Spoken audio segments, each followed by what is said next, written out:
که تاسو په کور کې مشران یې او زما دا ویډیو ګورئ، یاد ساتئ چې خپلو کشرانو له په خپل کور کې دننه په خپل خاندان کې دغه کشرانو له د ښه او د بدو پهچان ورکوي. دوی پوهه کوي چې ښه څه ته وایي او بد څه ته وایي. که چېرې دوی د ښه او د بدو پهچان نشي کولی، یاد ساته دی به خپل ځان له نقصان ورکوي، خپل خاندان له هم نقصان ورکوي او معاشرې له هم دی نقصان ورکوي. که چېرې دی د ښه او د بدو پهچان کولی شي او دی پیژني په صحیح معنو باندې، دی به چېرې غلط کار نه کوي، دی به په ژوند کې په مخ کې وړاندې ځي او د ده به یو ښایسته مستقبل جوړیږي. د دې پهچان به اوس تاسو خپلو ماشومانو له خپلو کشرانو له څنګه ورکوئ؟ په هغې کې د دوو څیزونو پوهه ورکوي. اولنی دی نفس او دویم دی زموږ سره فهم. فطرتي طور که موږ وګورو، هر انسان له الله تعالی نفس ورکړی دی او د نفس خواهش وي.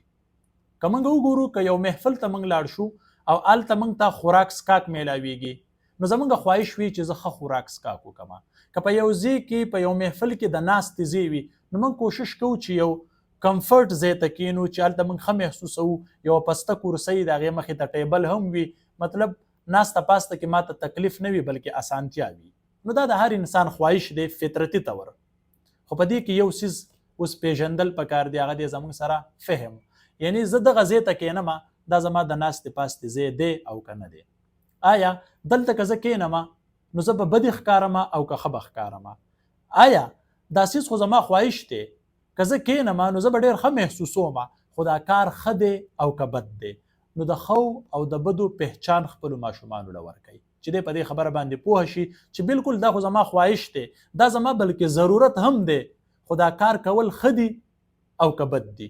تر څو چې دا پهچان، دا پوهه یو ماشوم ته نه وي حاصله، یاد ساتئ دی به همیشه دپاره خپل خواهش پسې ځي، خو دی به د هغې د نقصان نه ناخبره وي، هغه ته به د دغه څیز علم نه وي، نو دی به بیا ناکامۍ طرف ته ځي. د دې یو لنډ مثال زه تاسو ته درکوم. زموږ په معاشره کې وړې جنکۍ وي، که په دغه ټیم کې موږ په دې باندې کنټرول ونه ساتو، د کنټرول مقصد زما دا دی چې یاره هغه ته ښه پیزار، ښه کپړه، ښه جامه واخله، خو د ښو د بدو پهچان به هغه ته ورښایې.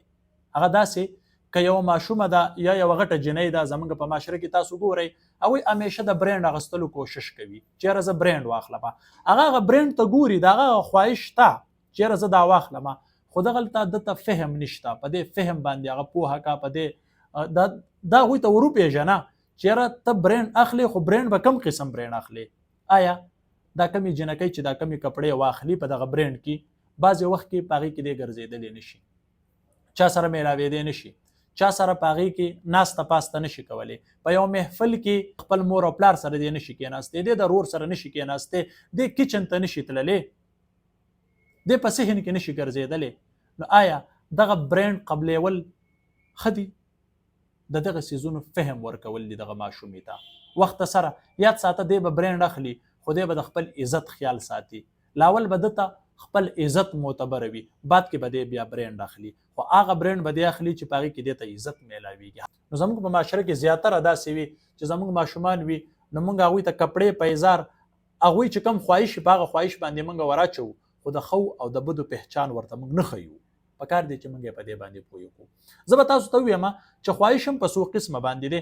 بیا که موږ په خواهش کې وګورو، په هغې کې یو څیز دی لسټ، څه ته چې شهوت وایي.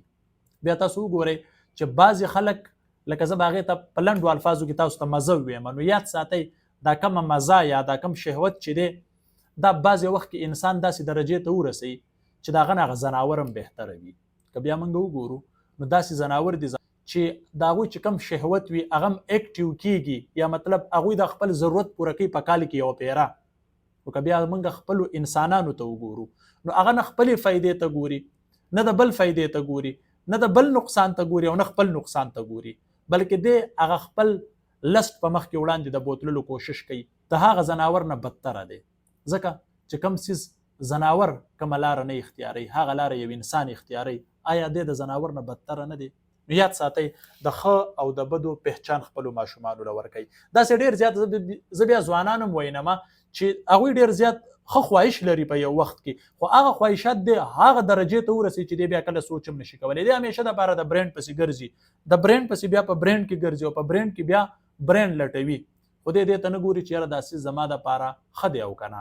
ته برینډ هم واخله، خو ته د ښه او د بدو پهچان وکړه، ته ښه خوراک هم وکړه خو هلته وګوره چې دا زما دپاره ښه ثابتېږي او که ښه نه ثابتېږي. ته په یو ښه ځای کې کښېنه خو په ښه ځای کې بیا ته وګوره چې هغه ځای ستا د ناستې پاستې دی او که نه دی. که چېرې دا څیزونه تاسو ونه پېژندله را روان مستقبل به ستا ناکامه وي، خپل ځان له به نقصان ورکې، خپل معاشرې له به نقصان ورکې، خپل فیملی له به نقصان ورکې. او که د ښو د بدو پهچان دی وکړو په ورکوټوالي کې، او دغه ورکوټوالي چې کوم د ماشوم دی دا مور او پلار د خپل بچي دپاره یوه اکیډمي ده، دا یوه درسګاه ده